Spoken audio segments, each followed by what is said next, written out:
being able to be visible and understanding that how visibility can be a massive advantage, a massive competitive advantage in bringing you the right opportunities and the right people that come to you versus you going to them is huge. And I think, like, if you learn how to harness that and be consistent and learn how to be a good storyteller, the world's your oyster.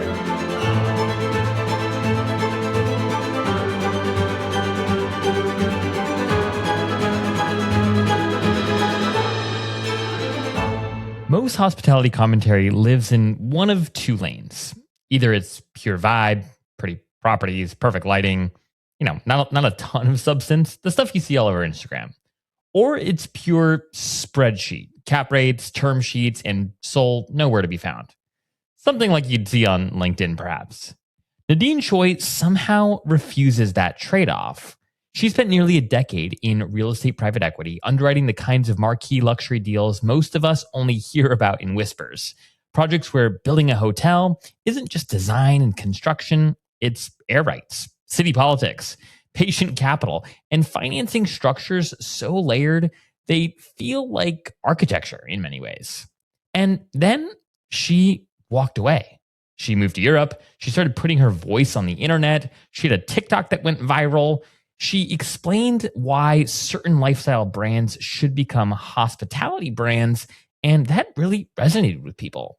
That thread became the Stanza, a media company that sits at the intersection of luxury, business, culture, and taste, where the story is the product and the aesthetics is just the packaging.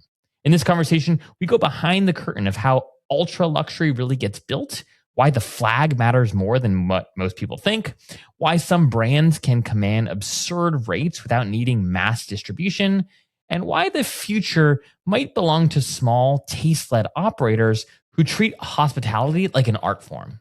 If you're building a hotel, raising money, or trying to create something that actually feels irreplaceable, then this episode is for you.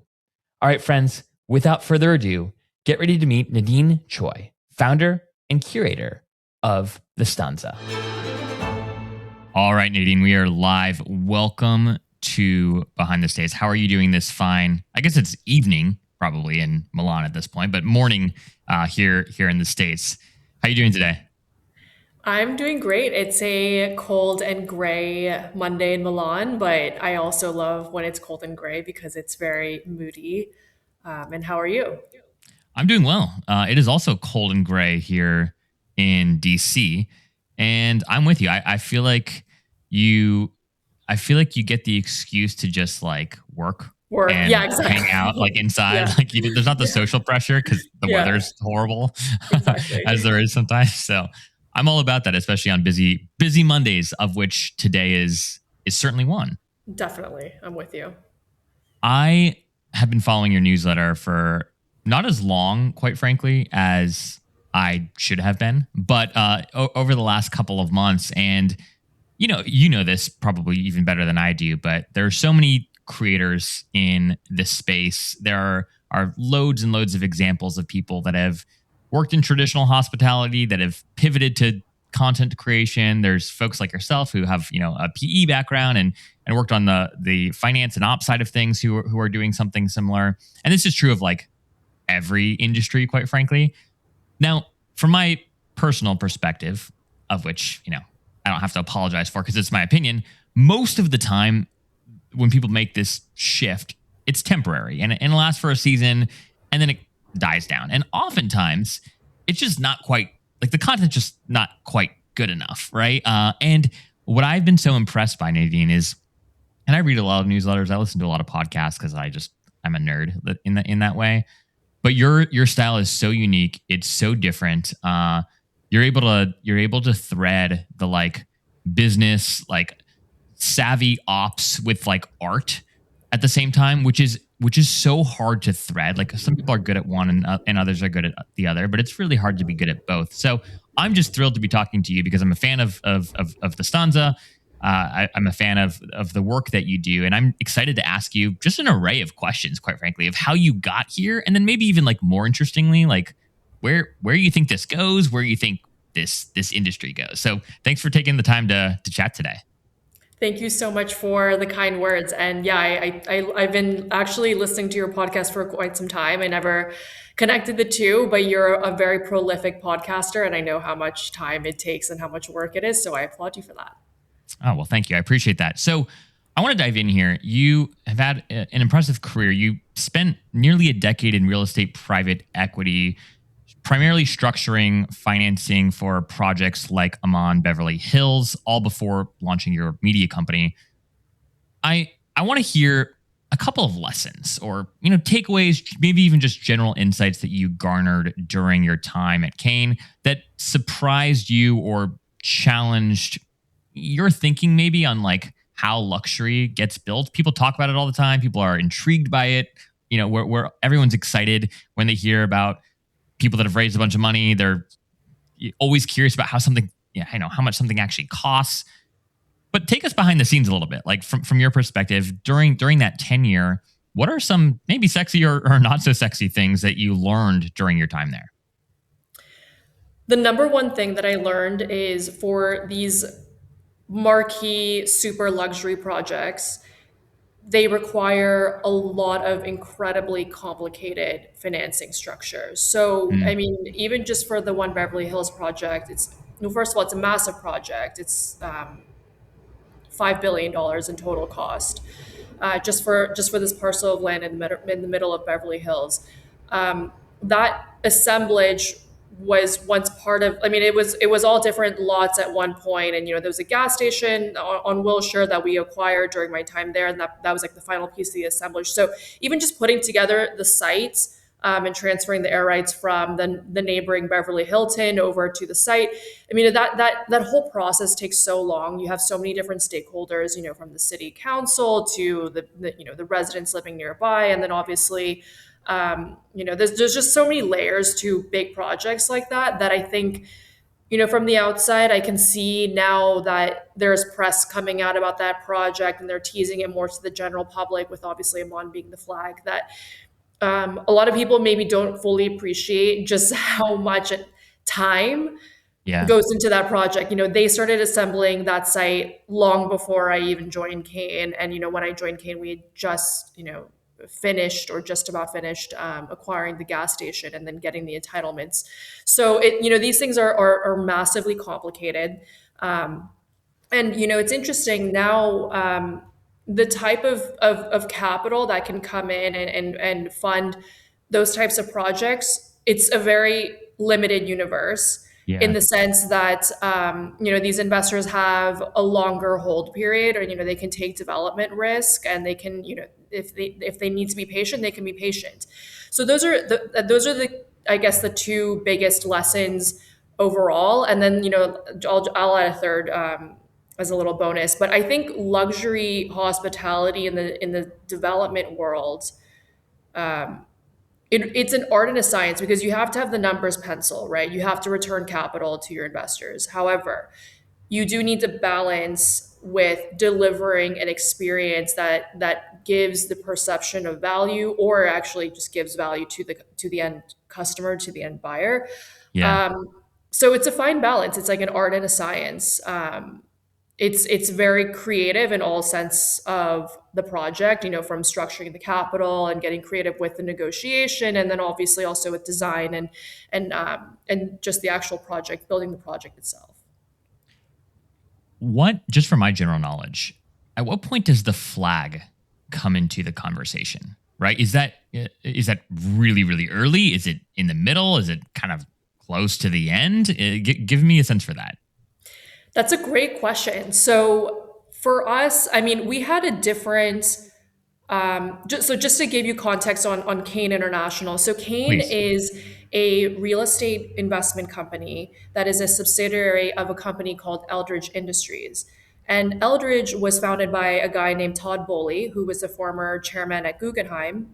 And when he left Guggenheim, he took with him several companies that he had acquired during his time at Guggenheim, namely Security Benefit Life Insurance, which is a $1 trillion life insurance company, etc. Yep. And amongst some Yeah. other companies that he acquired and he brought over, include like Lakers, Dodgers, Hollywood Reporter, the Golden Globes. Like he owns a lot of different businesses in all different industries.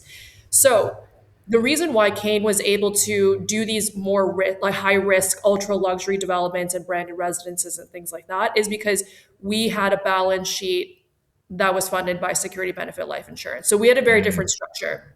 yep. We weren't raising a fund, going out and having a fund hold period of like 5 to 7 years. No, we had like an interesting structure that allowed us to take this type of development risk. So Kane had started developing a relationship with Aman through financing their projects with construction loans, and so obviously that relationship had grown over time. And Kane also had backed, other interesting luxury hotels and branded residences such as Six Senses. And so Kane was very, I would say, like one of the few institutional players in that luxury hospitality space pre-COVID. So obviously for us, like with a project as marquee as that, and as a site as one of a kind, like literally in the triangle on Wilshire and Santa Monica Boulevard, it's like an irreplaceable piece of real estate. Obviously for us, like we have leverage and we can have like, we can choose who to pick to flag. In terms of the timeline, so just going back, linking it back to the timeline story. So we had an idea of who we were going to go with. Obviously, you want to get different term sheets and you want to have different considerations of like, what different partnerships would look like with various hotel brands.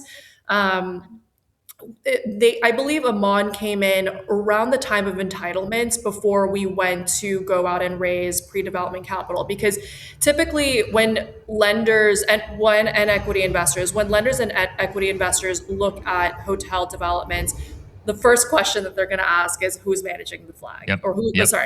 who is managing the project. Yep. It's a huge point in terms of the overall risk profile. Obviously, like if a brand has certain distribution or if they can command certain rates and they have a track record of driving certain performance benchmarks over various properties, that de-risk the project significantly. So you always want to get the flag before you go out and raise capital, because that's the first question that you're going to get asked. Do you just I know that our listeners are probably geeking out over this, and it's not every day that I'm having someone on the show who has this perspective, right? And this insight. And it's your insight, it's your perspective from your time in the industry. I'm sure that there's lots of other perspectives here, but I am just curious, uh, do you from a development perspective, even from an institutional player's perspective, you think of someone like an Amon, right? And obviously they're kind of the upper echelon of what we think of with respect to luxury and truly experiential brands. But then you think about somebody like a Ritz, right, or an Edition even by Marriott, where they've their distribution, right? They might not have the command in terms of status, right, or even sort of the consumer that Amon has, but in terms of distribution, I mean, they're significantly larger. Just give us a quick, I don't know, minute or two of insight into how folks weigh the pros and cons of deciding who to go with, right? Do you go with a larger hotel portfolio with multiple brands, with huge, member acquisition, or I should say, loyalty membership bases, or do you go with something that's, the pinnacle, if you will, of luxury travel? How do you, like, from a cost benefit analysis perspective, how do those conversations get thought through? That's a great question. And it's the debate between distribution versus, these very, very high ADRs. It's a very relevant one for now. The way that I look at it is, well, first of all, how many keys can you build? Mm, Right? And like, if you're limited to under 100 keys, you have your answer. You want to go with a brand that for sure can drive really strong ADRs, even if it's at a little bit of a lower occupancy, like yeah. 70% on average. That matters a lot, right? Versus like, you just, a lot of these other brands, you can't have them because they want a certain number of keys. Yep. The other component that was really interesting, well, specifically for this project, was there was a huge branded residence component to it. So we have to Mm, also think about, like if there is an Amon residence in Beverly Hills and there's a limited number of them, and you can only have this one, it's only, in this specific location, you can only buy it at this specific time. obviously the demand dynamics are going and supply dynamics are going to be a lot different, and so therefore, you have leverage on the pricing. When it comes to, when I think about like other flags, I think the biggest difference between Aman and all the other luxury flags is that Aman is very good at selecting locations that have a physical moat around it. Mm, That's the key identifying factor, and that's why they're able to provide a one of a kind of experience.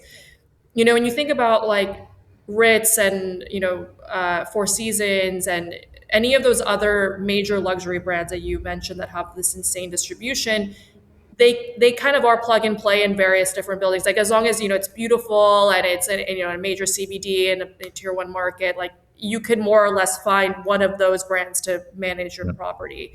Yep. Whereas Amon, like they really look at, is this location truly irreplaceable? Yeah. And there's Yeah. very, I mean, maybe one or two other brands in the world that do that. And so that's really what people are paying for, is this kind of like one of a kind experience, just like literally physically. Last question for you in this vein, and then I want to talk and switch a little bit here. But when when you think about, again, just from your perspective, coffee chats, like the happy hour chats that you might have heard folks talking about back in the day of, oh, okay, who are the players that are interested? Do you go with an Amon? Do you go with the Four Seasons, et cetera? Do you, how do I want to phrase this? From a cultural perspective, talk to us about the reputation that the people that are coming to the table to have these conversations. If you represent Amon versus a Marriott, all right, a Hilton or Four Seasons, is there sort of a noticeable difference in respect to the kind of people that show up to these negotiations, or is it sort of your expected, like, not to be stereotypical, but like middle age or upper middle age white dude who's just coming to like negotiate purely based off of financial terms? Like, is there like, are there people around the table that might be from a certain brand that do have a little bit more of like an emotional discipline in terms of how they're thinking about these decisions, or is it really just numbers at the end of the day? Hmm. That's an interesting question. I've actually never been asked that. I mean, look, like I don't want to say like any specific brand or not, but I would say, I've sat across a lot of very colorful characters throughout my career.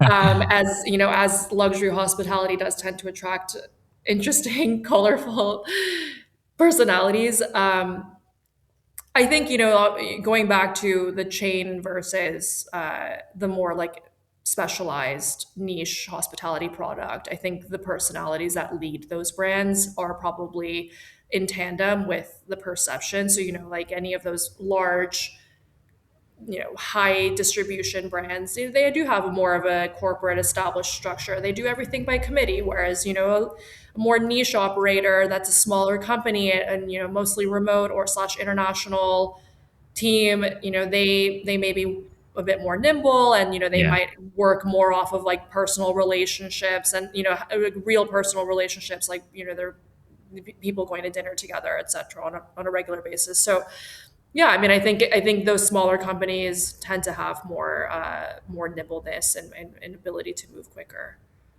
Yeah, which makes a lot of sense. I like to believe, and I know a few people who are relatively senior at some of these companies, and I think they fall into this category of, it's a lot of financial instrumenting, but there is still art to it, and there is still, right, this there is still an emotional decision in part to how these decisions get made, which always makes me, I don't know, maybe a little bit geeky and excited when I think like other institutional investors. At the end of the day, it is purely a numbers game, or if you're raising a fund, it's purely a numbers and distribution game. When it comes to hospitality, it's exciting to know that at least there are still some colorful characters who won't won't walk away from a project just because it doesn't pencil in the way that you might initially think it needs to, if you believe that there is something about the project that is especially unique. I'll get off my little, I don't know, soapbox here, or reflective box, if you will. But I do think that it's one of the maybe last frontiers where some amount of art and creativity and just like raw sense of possibility still exists with institutional dollars, which is, I don't know, which is inspiring to me. I think, look, like it really boils down to relationships, right? So, if you were leading a very niche luxury brand, um, you want to partner with capital that has the ability to buy real estate that would work for you.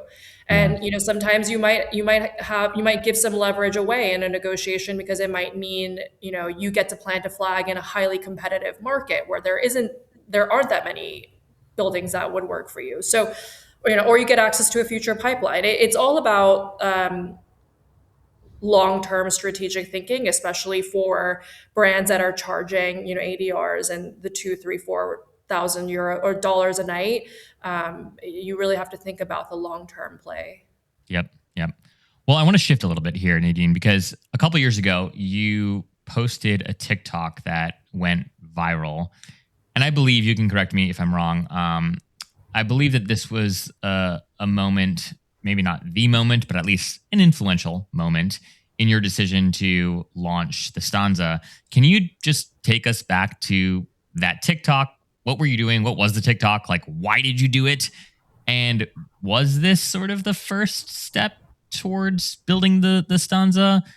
Just I don't know. Put on your like go back down memory lane and just take us back to that very moment. Yeah, sure. So I had been toying around with TikTok at the time, um, because I knew that, as an entrepreneur, you do need to have your own distribution for sure. And, like any audience that you build will be there at least to see what you have launched, whatever that is. And so, I was experimenting with various formats and talking about different things. And what really resonated was a video about Aimé Leon Dore, which is a men's fashion/lifestyle brand, and how they could open a members club and it could be an extension of their lifestyle brand. And that, at the time, no one was talking about Aman. No one was talking about Soho House. There was no hospitality like content in the way that we see now, especially in the luxury slash like members club slash like hotels. Like no one was really talking about the business of that. And when I posted it, I realized that just based on the types of people that were reaching out to me, and they were like a lot of quite senior industry professionals, that this could actually very well be a very interesting audience because I have the credibility. I've had the experience of funding, like these cool lifestyle real estate businesses, or at least like underwriting them. And so I could give like actual insight into it versus, me talking about a brand, because like I'm not like a brand strategy person. I'm um, on the other side Yeah. of that, the right brain side of that. And so, or sorry, the left, The the left left brain. side, Yeah. the left brain side of that. And so, yeah, it just started from there. After that, I posted a video about a series about Amon, and then that just blew up, and like I realized like, whoa, people actually care to learn about what I've been up to for the past almost 10 years. So it just started from there. And I've always had a passion for storytelling. During high school, like I was really into reading and creative writing, and also like looking at like I also took a lot of film classes and philosophy classes. So it just kind of all happened very naturally. Um, yeah. So Was there? that's the story. And so, were you still at Kane when you posted that TikTok? No, so I left Okay. Kane. I left Kane knowing that it was time to start my own thing. I moved to London right after, and then I met my now husband, who's Italian. We ended up moving to Milan together, and then that's when I started. And so you started posting on TikTok. You weren't quite sure exactly what you were going to do necessarily, but you knew that once you figured that out, like it would be beneficial to have an audience who you could share that next step in your entrepreneurial journey with. When did the idea for the Stanza really start to materialize? You could have done a lot of different things, right? You could have just been a traditional consultant. You could have joined another firm, right? Why why go all in on building a media brand? Well, look, like for me, I've always known that I was going to work for myself. My parents are immigrants, they're Korean immigrants. They moved to the US when they were in high school.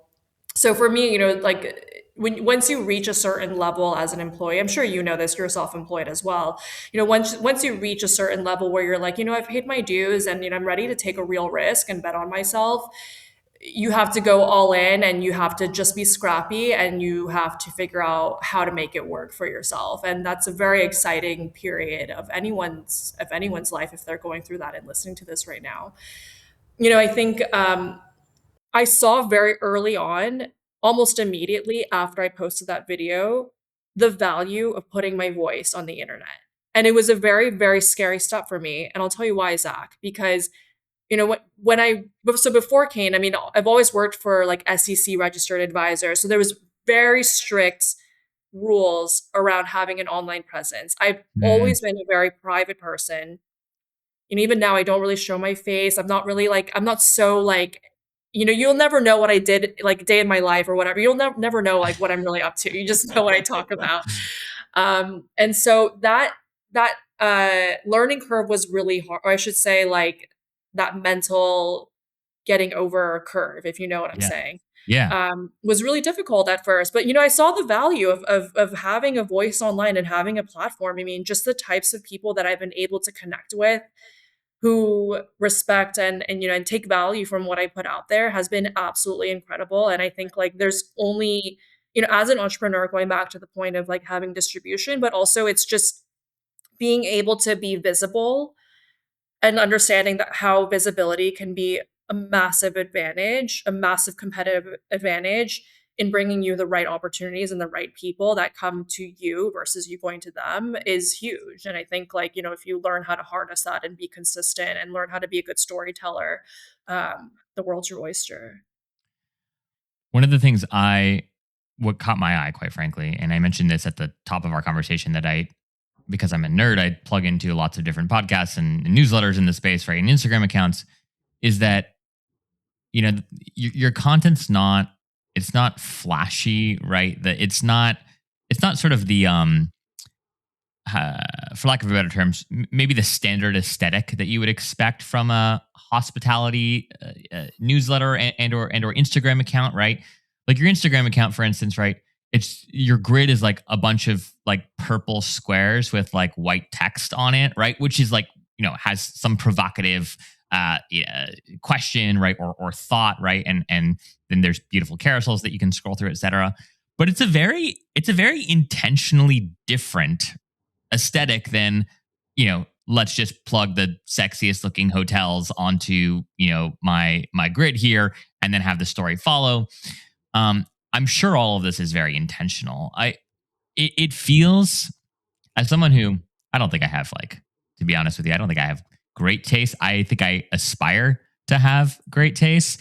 But when I look at your work, right, it just feels very tasteful. There's a good friend of mine, Isaac French, who, I don't know if you know him or have connected with him at all, but he's somebody else who I would consider as a true like tastemaker. Like he understands beauty at like a soulful level and knows how to communicate it in a way through his content that that at least moves me, right? And just it just feels very very very tasteful. And there's a difference between, I think, being a good curator, right, and being a good taste maker. And from your work, right, I very much believe that you are a tastemaker. Where do you think like your taste comes from? I'd love for you to just, like, I don't know, reflect on that a little bit. Like, you have just a really cool different aesthetic. Like, where does that all come from? Well, thank you. I'm actually making some very minor changes to the branding, which you'll see soon. So it won't be so black and white, but more or less, I mean, I'm really privileged to have grown up in a family that prioritizes travel and seeing the world. So I grew up very well traveled.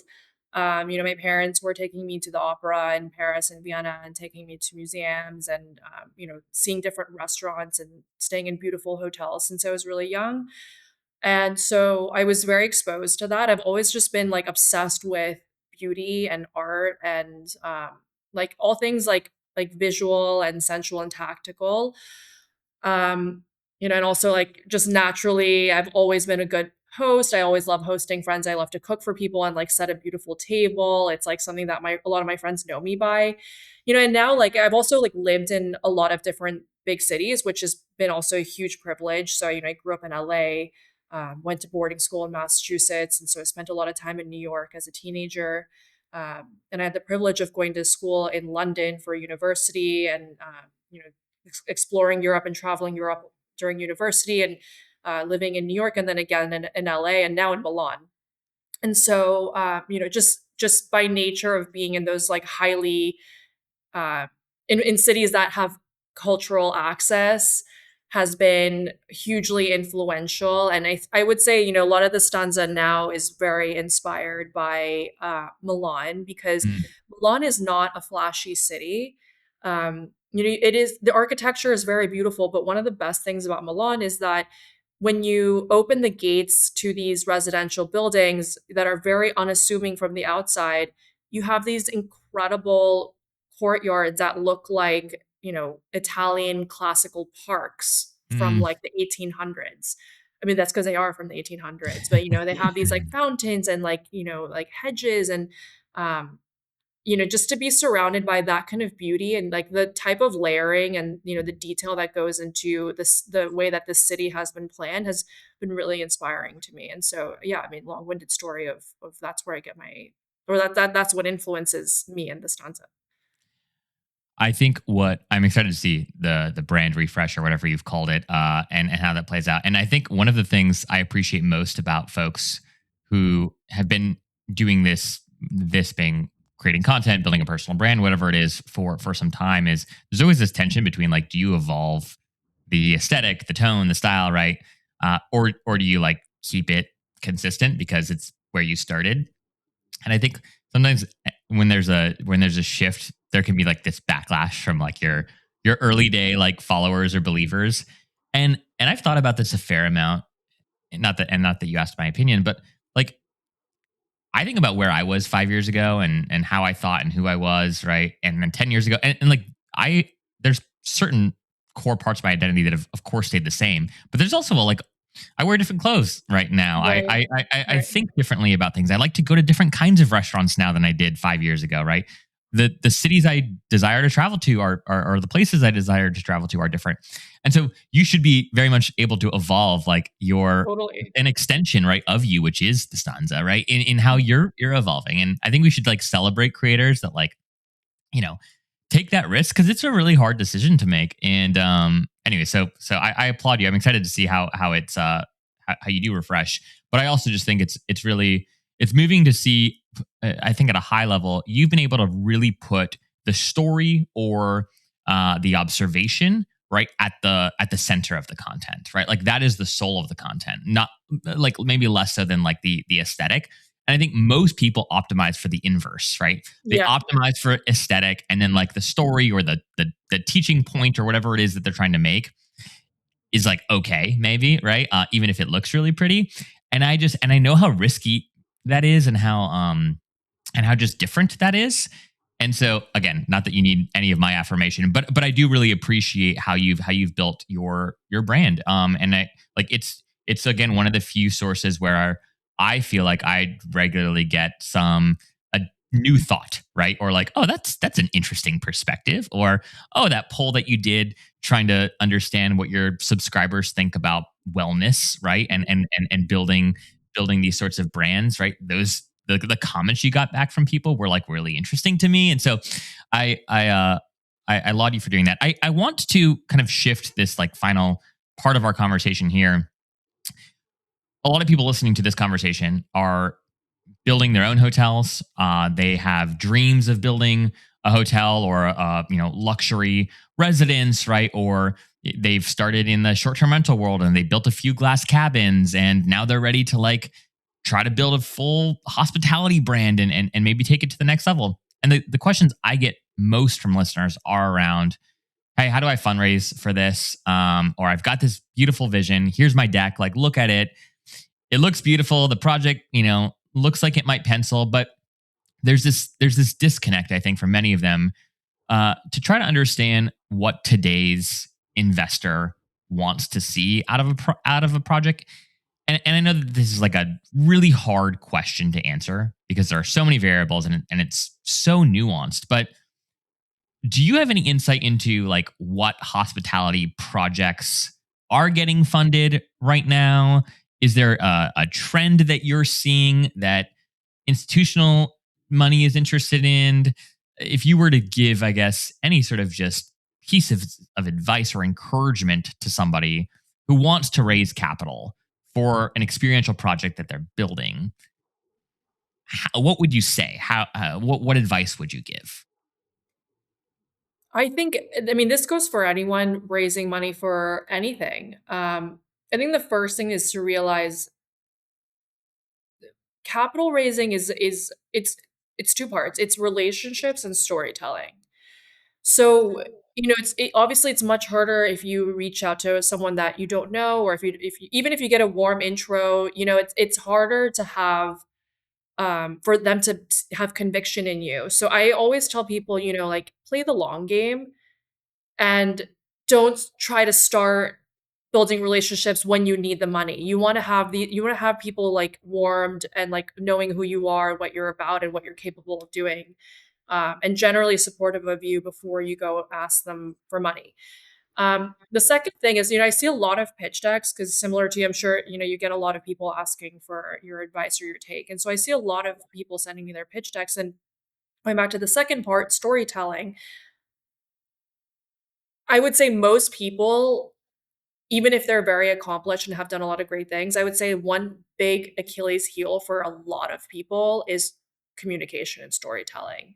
And the reason why a lot of these projects don't get funded, I mean, obviously, like there's as you were saying, there are a lot of nuances like experience and track record and things like that. But the story's not strong and it doesn't drive urgency for the person reading it to write you a check.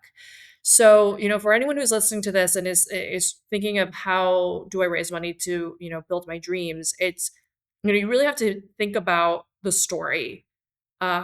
Because at the end of the day, investors are people and, they want to have clarity on what you're doing. So if a pitch deck is already too complicated, or I don't get your concept, or, that doesn't really make sense to me, then I already lose interest. Right. So having something that is very clear, very strong, and, sells me, it gets to the point. I think that's infinitely better than something that's like aesthetically beautiful or like, I mean, like a concept that is like so trendy, like, I'm just throwing this out there, but like glamping in the US is apparently a trend. So like, like more than that, focus on the story, like, and also think about why they should back you. Why are you the person to do it?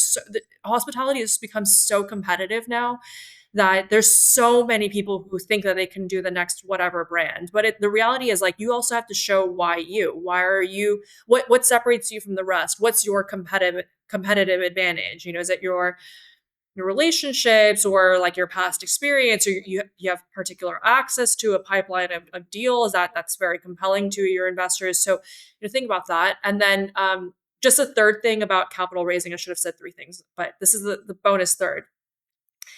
Thinking about structure, there's a lot of creative ways that I think a lot of people don't consider. And, you also have to think that hospitality is a real estate product. So try to learn how investors underwrite real estate and hospitality. That's another big mistake that I see is, when someone's raising money for a hotel, but then, they use VC structure terms and VC terminology. It's like, well, then you've just shown me that you don't really understand the business. Hmm. And so that's it. That's like also kind of like a clear like giveaway that like no, they're not. They don't know what they're talking about. So that's another big thing is like learn how to underwrite real estate because it is a real estate product at the end of the day. And with that you can get creative on how to structure the deal. So, for example, the opco propco structure is very popular with a lot of investors looking to invest in hotels or looking to invest in both the management company and then also the real estate because the blended returns kind of helps de-risk the project, but then also like it gives them more like VC like upside if the management company does really well, obviously, and scales. So, there's definitely different ways to get creative with it. And the only way that you can get creative with deal structure is if you learn how to underwrite real estate and you think about what are the different incentives at the table, and what are my incentives, what are the governance rights that are going to protect me, and how can I structure the deal in that way. So yeah, it's like, again, like going back to the first question, it's both an art and a science. Yeah. Yeah. So well said. Do you, you've talked about Aman, you've talked about Soho House, right? These name brands that I think we all associate with some level of great, right? And excellence. Are there brands and or even projects that you think should be getting more light, have more awareness than they do today? Like, who are the next Amans? Who are the next Soho houses? Right? And if that's too hard to answer, just what's a brand right now that's inspiring you, that's motivating you, that you think has, you know, global potential?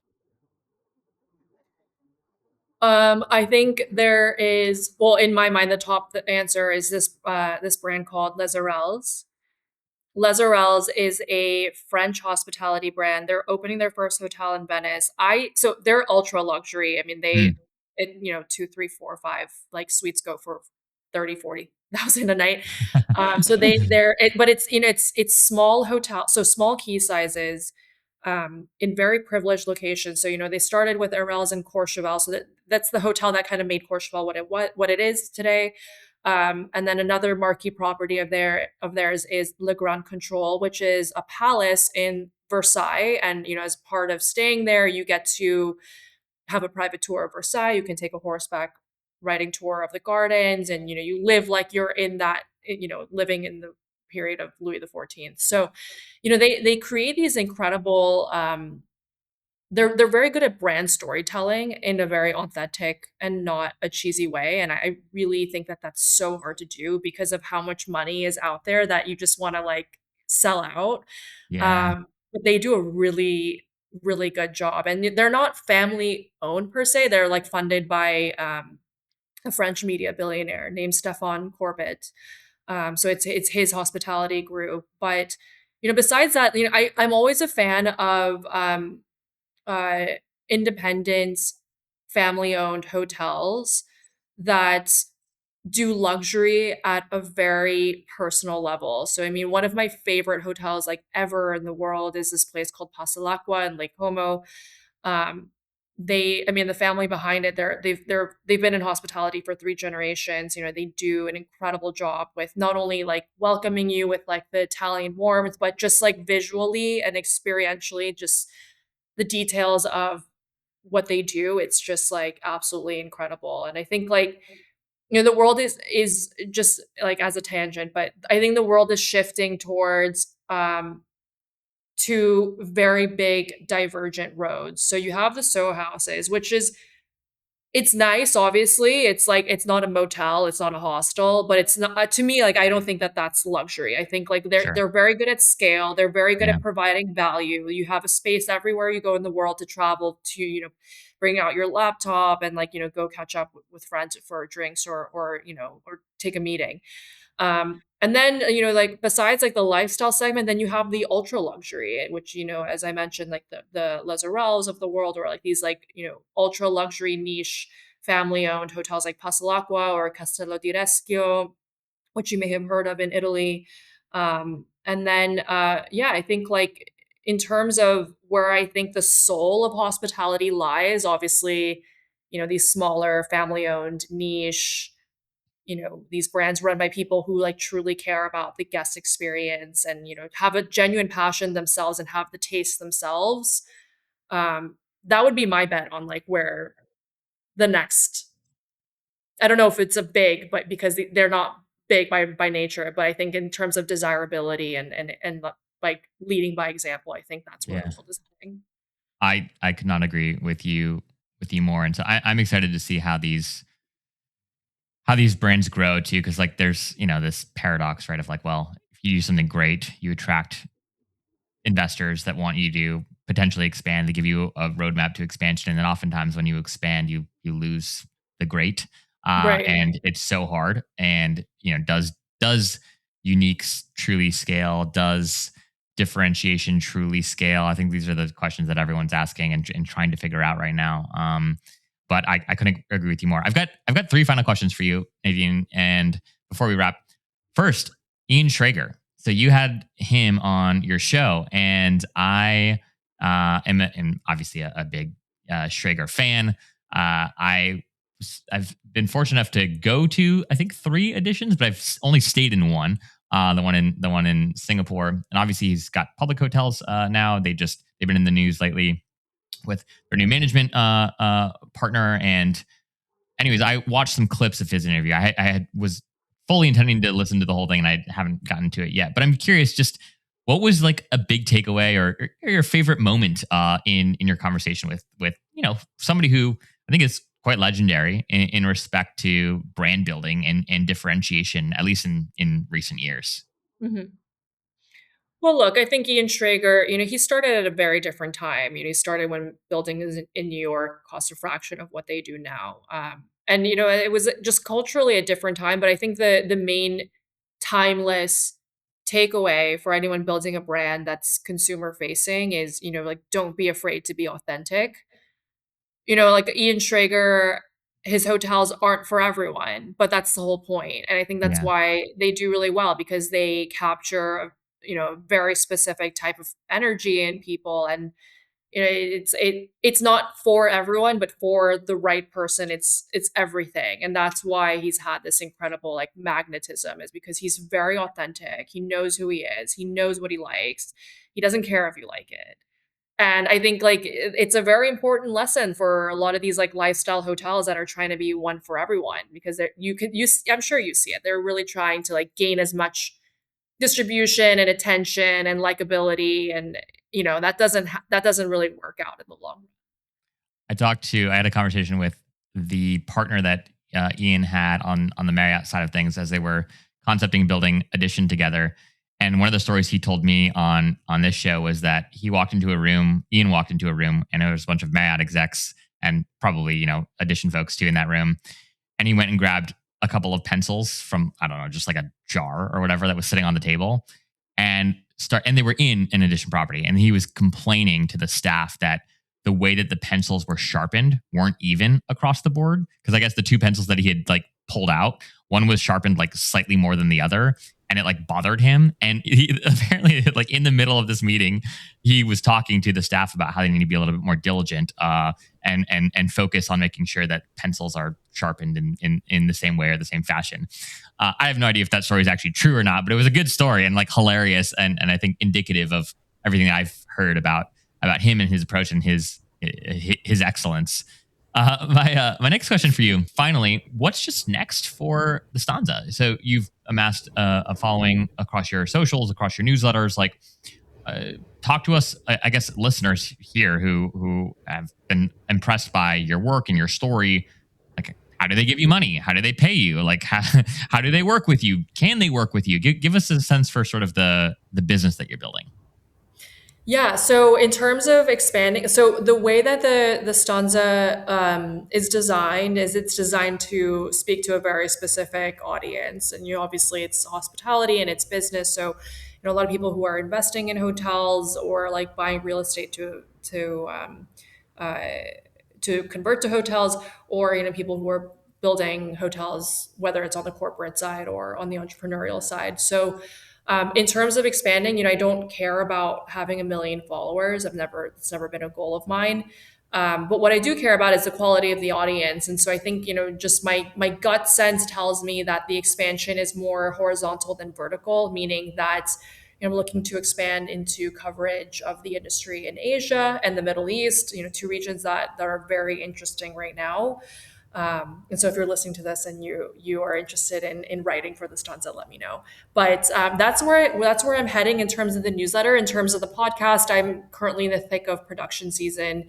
I'm traveling everywhere to meet owners and real estate developers and C-suite at these groups to record full video podcasts. So it's going to be slightly different, more the Stanza aesthetic and less, uniform text and hard,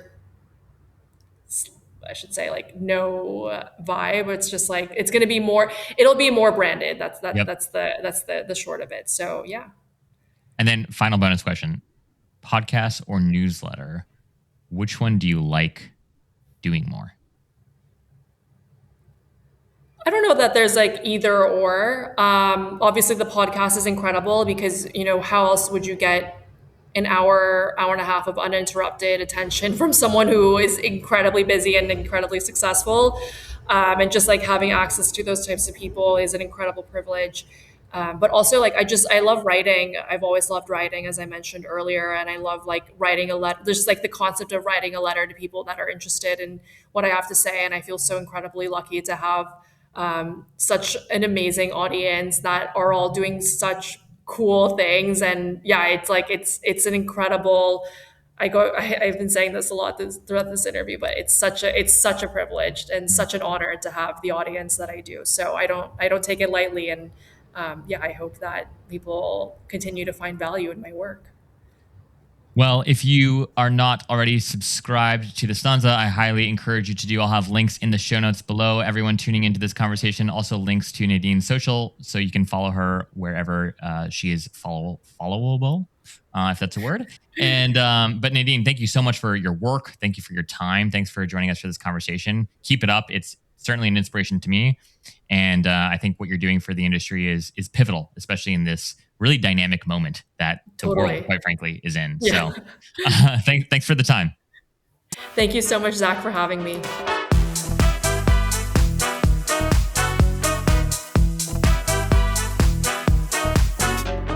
Hey friends, thanks for joining us for this episode of Behind the Stays. I'd love to know what you thought of the episode. Feel free to shoot me a DM on Instagram at Behind the Stays or send me an email at zach@journey.com. If this is your first time tuning in, it's a pleasure to have you and we hope to have you back again soon. But if you've been a listener for a while, I'd greatly appreciate if you'd subscribe to the show if you aren't already, and then leave us a rating and review of the show wherever you're streaming this podcast. Oh, and if you know a hotelier or a hospitality entrepreneur that's building something new and novel, I invite you to introduce them to me so that my team and I can discuss bringing them on the show. Again, you can just shoot me an email at zach@journey.com or a DM on Instagram. Behind the Scenes is brought to you by Journey, a next-generation loyalty program built for the modern traveler. We're looking to onboard new boutique hotels, unique stays, and the top vacation rental management companies onto our platform every day. If you're a hospitality entrepreneur who has a stay or a collection of stays with soul, we'd love for you to apply to join our alliance at journey.com/alliance. Again, that's journey.com/alliance. Thanks for being here, y'all. We will see you next time.